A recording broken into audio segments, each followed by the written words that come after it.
So we got our first exclusive look at Dune Part 2 from Vanity Fair. Let's get into this. So Vanity Fair released a series of images and a huge article about Dune Part 2. So in this video we're going to break down everything that was said and everything that we got to see, revealing some very interesting insights into Dune Part 2. So this article seems to be based on the events at CinemaCon itself and what was said at the event by Timothée Chalamet, Zendaya and Denis Villeneuve. The first image they reveal in the article is Timothée Chalamet as Paul and Zendaya as Chani, which almost tells you that their love story is going to be one of the main focuses, if not the main focus, of Dune Part 2. Denis Villeneuve stresses again that it isn't a sequel, it's a second part. There's a difference, he says. He wants the movie to really open just where we left the characters. There's no time jump. I wanted dramatic continuity with Part 1. So there's no time jump at the start of Dune Part 2, but that doesn't mean to say that there isn't a time jump in the film later on. In the Dune book, there is a certain amount of time that passes, which shows that Paul Atreides has grown with the Fremen people, and the love between Paul Atreides and Chani has grown significantly. If you just look at the eyes of Paul Atreides and Chani, it's almost as though they're looking at each other very caringly, very lovingly. So something is happening, and there is going to be something on screen, a chemistry, a very visible chemistry between the two. We get our first look at Timothée Chalamet as Paul Atreides with his blue eyes from the spice he has been absorbing while living on the desert planet of Arrakis. He's wearing a lot of robes and he looks similar to how Stilgar looked in the promotional images for the first film. You can see him donning the burqa, which is the Fremen mantle, and this is inspired by the story of Imam Shamil and his people when they were fighting against the Russians, because they also wore a mantle called a burqa, not to be confused with the burqa that some women wear in the Middle East. It's interesting how they describe Timothée Chalamet's character as Paul Atreides and not giving away his second name or even using his second name that the Fremen give him, Mu'addib. This could mean that they're saving it so as not to spoil it for general moviegoers, or it could mean that they're not really going to focus on the Fremen name Mu'addib. But I do believe it will still be included in the film because it has to match the mouse shots that we saw in Dune Part 1, and there has to be a connectivity between Dune Part 1 and 2. Denis Villeneuve stresses the importance of the Fremen rite of passage in conquering a sandworm or riding the beast. So it's going to be a very significant sequence in Dune Part 2. He says it's a rite of passage, it's the way you become an adult in the Fremen world. That is a very important part of their culture, and they respect the worms as half-gods. So they have a religious relationship with the worm. What's interesting about this is that he calls them half-gods as opposed to how he was describing them for Dune Part 1 as literally meeting God. So he's downgraded the importance here, and I'm actually glad that he's done so because I don't believe that the Fremen really truly did see the sandworm as gods, but they revered them and respected them as something holy, but not as something godlike. I think that comes much later in the Dune books for many reasons, and this is years into the future of the Dune books. I believe that the Fremen believe in a god, but not that the sandworms are God. So this makes sense to me that he calls them half-gods. And although I think he should be careful with calling them gods at all, I can understand why he would do so to adequately describe the importance of the sandworms. We get our first look at Javier Bardem as Stilgar in Dune Part 2, and he's described as a surrogate father figure, and that's something I always liked about Stilgar. A fatherly figure to Paul, who lost his father, and I really want to see that relationship grow between Paul and Stilgar. But what's also interesting is that he's going to take him under his wing, but also start to respect him in the Mahdi sense, where he becomes the Mahdi of the Fremen, their prophetic leader. So it's going to be really interesting seeing the dynamic of a father figure become a follower. And I wonder how they'll do that. I think they're going to downplay the follower element in Dune Part 2. And if they do make a Dune Messiah film, they'll definitely show that Stilgar has become a follower of this leader. We get our first look at Florence Pugh as Princess Irulan. And this is from the Italy shoot where they were filming at Brian Tomb. And this is the same look she was donning on the set of the leaked photos from the shoot. Some say this isn't the best look for Princess Irulan to be shown as a first look. But I believe they did this because of the set leaks, and rather than reveal something new, they might as well reveal something we've already seen, so as not to spoil anything new. So there isn't really anything new here, it's just an upgraded look at what she was doing in Italy and how she looked on set. It's worth noting that this is Princess Irulan in her casual attire. She's in her bedroom, probably at home. And so this isn't her fancy regal look in any way, shape or form. This is just her at home, resting. Some interesting things to note here is that the dress she's wearing has some very interesting patterns. It contains both a cross-like symbol and an 8-pointed geometrical star, a similar shape to Islamic geometrical shapes. This is the same symbolism of the Islamic geometrical star that I revealed in the Dune logo poster, but now it's much more visible and it's on a character. So perhaps this implies that the Imperium is both Christian and Muslim. In terms of belief system, it has the Orange Catholic Bible, but in the Orange Catholic Bible you find Quranic verses, so it's both Muslim and Christian in a sense. So it's a very interesting use of symbolism here. She will be wearing more lavish clothes, almost taking over from Jessica's many looks, which Rebecca Ferguson will no longer be doing, as she is now among the Fremen. The image even describes her clothing as casual garb of a royal in repose. So this is her private attire. We get to look at Stellan Skarsgård's Baron Vladimir Harkonnen in Dune Part 2, bathing and smoking a pipe. I'm actually disappointed with his look because he was expected to be more visibly disfigured by the poison attack, and that's how he was written in previous scripts, described as having one of his cheeks as being spiderwebbed with white threads, like cracks in an old painting. The after effects of the poison, and I loved the description of that, and I was really hoping to see much more of a visible effect of that poison, unless they're hiding it on the other side of his cheek and they flipped the image. But it seems they have other ideas about that, and the way they describe him is interesting. They say that in the previous movie the levitation suit that he uses to move his immense body crashed him into the ceiling, which I thought was an interesting use of wording, after he was successfully poisoned, but the Baron lives, damaged but more deadly and ready to seize more power in the galaxy. They go on to say that he is a physically weaker character that has to use some devices to help him to stay alive as he keeps growing. That suggests to me that they're going to use more of a mechanical suit for the Baron Vladimir Harkonnen to move about, whereas previously he just used some levitation. And this could mean that some previous concept art which didn't get used for Dune Part 1 may find its way into Dune Part 2. Concept art by Nivanth Chanthara shows a more mechanical suit that helps the Baron Vladimir Harkonnen to move about. And while I don't think it's going to be as extreme as this, the language used in the article that suggests that the Baron is more deadly could imply that he gets more of a mechanical suit that helps him become more deadly. And perhaps the rings he's wearing controls these mechanical contraptions in some way, the same way that the ring was an activation of the shields that protected him against the deadly effects of the poison.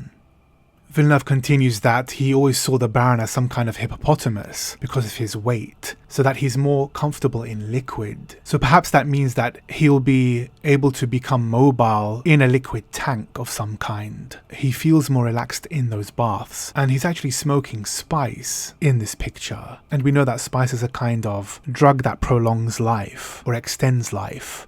But the article continues by saying that with his health failing, the Baron will need an heir, and Dune Part 2 presents two of them, Butler's Feyd Rautha and Glosser Rabban. Rabban is more about wanting to please the Baron, because he looks up to him. But he doesn't have the brains to take over House Harkonnen. Feyd Rautha, however, is much more clever, very charismatic, and much more brilliant. So it will be clear that the Baron has a favourite in Feyd Rautha.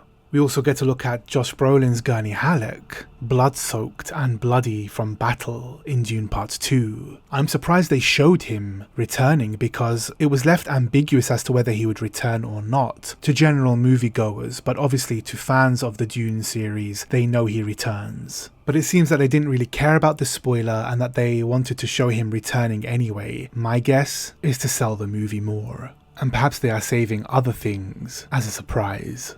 We get to look at Dave Bautista with a bloodied sword And I think the way they're going to get around the gore and blood in Dune Part 2 is by making it cakey and muddy looking, as opposed to pure visual red gore. And what's interesting is that this image of Gurney Halleck, which is also bloody and gory, seems to be happening in the same location at the same time. So we might get to see Josh Brolin as Gurney Halleck versus Dave Bautista as Raban, something that many wanted to see happen in Dune Part 1. Villeneuve says that for people who know Dune, there will be a massive battle at the end of Dune Part 2. So that means that we're going to get everything that happens in the end of the Dune book, which will make it a complete film. So if there is a third film, it will be Dune Messiah and it won't be the remaining parts of the first Dune book. We get our first look at Austin Butler as Feyd Rautha. He's described as flesh and blood, but his corpse-like pale visage suggests a deadness that runs deep. Villeneuve prefers to save Feyd Rautha's full reveal for later in the publicity campaign, which is fair enough, but I wouldn't have even shown this image. I think the main question that people had was, does he have hair or does he not have hair? And that was answered at CinemaCon through the trailer descriptions, and this tease of an image shows that he doesn't have hair, so you might as well have just revealed his whole look. But I think what we expect to see is that his eyes are going to be dark black-like, and it's probably an Austin Butler that we haven't seen before, which is why they're saving it really for future publicity campaigns for Dune Part 2. Villeneuve describes him as someone Machiavellian, much more cruel, much more strategic, and is more narcissistic. He's also a lean, coiled presence, unlike his uncle. The shot we see of Feyd Rautha is clearly the one before the gladiatorial arena, which takes place on Giedi Prime. He has two swords, and he's definitely wearing gladiatorial garb. The opening before him opens in a kind of heart valve sense, or oval shape. The doors will open from side to side. Villeneuve describes Dune Part 2 as a war epic action movie, but he also said that he had to be careful to let the love story not be overwhelmed. So there is going to be very much a focus on the love story between Paul and Chani. He said, I wanted to make a very human movie, very close to the characters, despite the scope of the film. I kept saying to my crew, the most important thing is that spark, that relationship between both of these characters. If we don't capture that, if we don't have that on screen, there's no movie. The epicenter of the story is their relationship. So that is definitely the focus of Dune Part 2 for Denis Villeneuve. The article says that one part of creating that sense of love was shooting frequently during magic hour, or some filmmakers describe as the golden hour, where you film that brief window of sunset when the world is bathed in golden light. They shot on remote locations in Jordan to capture this romantic scenery between Paul and Chani, but they all had a short window to get those scenes done correctly during that magic hour. Zendaya's character Chani is described by Villeneuve as having a very strong opinion about her world, about the politics of this world, about the religions and all the impact of colonization on their culture, but there's something that cracks her heart about this young man, Paul Atreides. And Villeneuve says that Timothy did a beautiful job to bring that sincerity on screen. We get our first look at Lea Seydoux in Dune Part 2 as Margot Fenring, or Lady Fenring. We see Lady Margot Fenring wearing a blue velvet dress, over which would sit a black hood, and this reminds me of David Lynch's Dune. It's almost a very similar hood to the one that the Reverend Mother wore, played by Cyan Phillips. And perhaps this blue velvet is a nod to David Lynch in some way, and this whole look in fact. Perhaps this is a show of respect on Denis Villeneuve's part, because he was inspired by David Lynch's Dune while he was growing up making films. We see Lady Margot Fenring on Giedi Prime, because the background matches similar backgrounds of Giedi Prime in Dune Part 1. And the article describes her as a Bene Gesserit sister, but that she'll be a secret agent in the movie, and that it was very playful to work with Lea. It's a character full of surprises, and that she's neither good nor evil, because the question doesn't apply here. The main goal of the Bene Gesserit is to make sure that humanity will move in the right direction. What is important is to bring humanity to its full potential and to try to create a being that will bring humanity to enlightenment. It's their full agenda, which takes place over thousands of years of planning and controlling. Their biggest weapon is time. They see the world in centuries. And I think that's a line that the Reverend Mother says in Dune Part 1. But our plans are measured in centuries. We also get our first look at Jessica in Dune Part 2. And while we saw her in Part 1 appear in ornate ceremonial garb, now we see her in a rather grim way, Villeneuve says she has lost everything. She is a survivor, like her son, and she has to strategize how to accomplish her ambition, and that it's a really beautiful and nicely complex character. We can see her in this image with facial markings, just as Paul Atreides saw in his visions in Dune Part 1. She now has the eyes of the Ibed, so this takes place after the Water of Life sequence. But you can also see that she looks tired, weary, her lips are dry, perhaps she is water-starved. And the image is described as being marked with lines of prophecy, those facial markings. The article says that Jessica's ambition is to obsessively work towards fulfilling the prophecy that the Bene Gesserit have been trying to engineer for aeons. This work is now marked on her face. Those tattoos are linked with the prophecy, Villeneuve says. We see that there's a darkness, a very specific darkness in her eyes. Lady Jessica is one of the masterminds of Dune. She's trying to play her own agenda. I'm not sure if I agree with facial tattoos for the Fremen. I believe it's a waste of water, being the Fremen that I am. But of course, this is Villeneuve's film, and the route he's taking is to clearly represent and portray themes to the audience without overcomplicating things. So water discipline is really out the window, and perhaps a few other things too. I don't believe the Fremen would ever use facial tattoos. There's no mention of facial tattoos in the books themselves. But moving on, I don't think they are permanent tattoos, I think they are henna tattoos. And there could be a very good reason why she uses them. And it could have a significant meaning for her character. Perhaps Jessica is wasting her own water to achieve these facial henna tattoos, to stress the importance of this prophecy and that's all she cares about. And she's willing to sacrifice her own water to fulfill that prophecy. So it's a very extreme form of action. She only cares about one thing, fulfilling the prophecy among the Fremen, in order for her son to survive. The article goes on to say that Chani is not necessarily a part of that galactic sisterhood and its centuries-long efforts to manipulate power. We know that she isn't for a fact. Zendaya says there's some tension. Without giving anything away, there's an awareness of the negative impact that Lady Jessica, as a Bene Gesserit, has inflicted upon her people. So there's definitely an animosity there, and an apprehension. So as I mentioned in some of my videos, this reiterates the fact that Villeneuve doesn't want to make the Fremen seem easily manipulated. So Chani seems to be aware that the Bene Gesserit have been manipulating the Fremen in their religion, in their culture, and in their customs. So perhaps she's even cautious of Reverend Mother Amalo, the Reverend Mother of the Fremen. But she's definitely cautious of Jessica, and there's going to be some tension there between the two in the film. And that's something I'm really interested to see because I like that idea. I guess Villeneuve doesn't want to make the Fremen people seem weak and easily manipulated, foolish, and dumb. So Villeneuve is going to portray Zendaya's Chani as being quite smart and sure of herself and sure of her positions.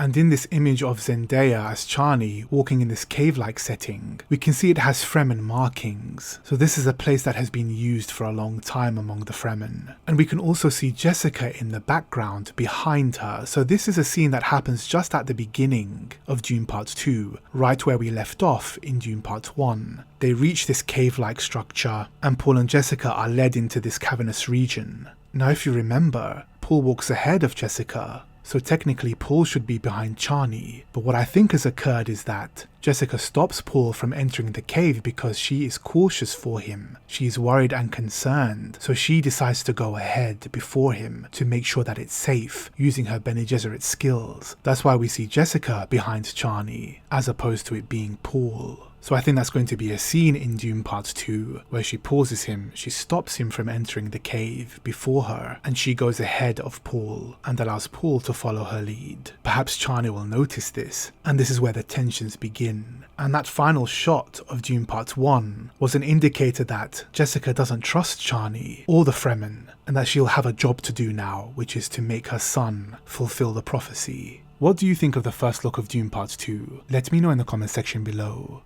And that's all I have for you guys. If you like this video, don't forget to like, share and subscribe, and click the bell so that you can be first to be notified of new videos. And if you like this content and wish to see more, you can support me on my Patreon or become a channel member where you'll receive access to exclusive content, secret content, and much more. Thank you to all my Patreons, channel members and subscribers for your support. Check out some of my other Dune content or some of my other popular culture videos here.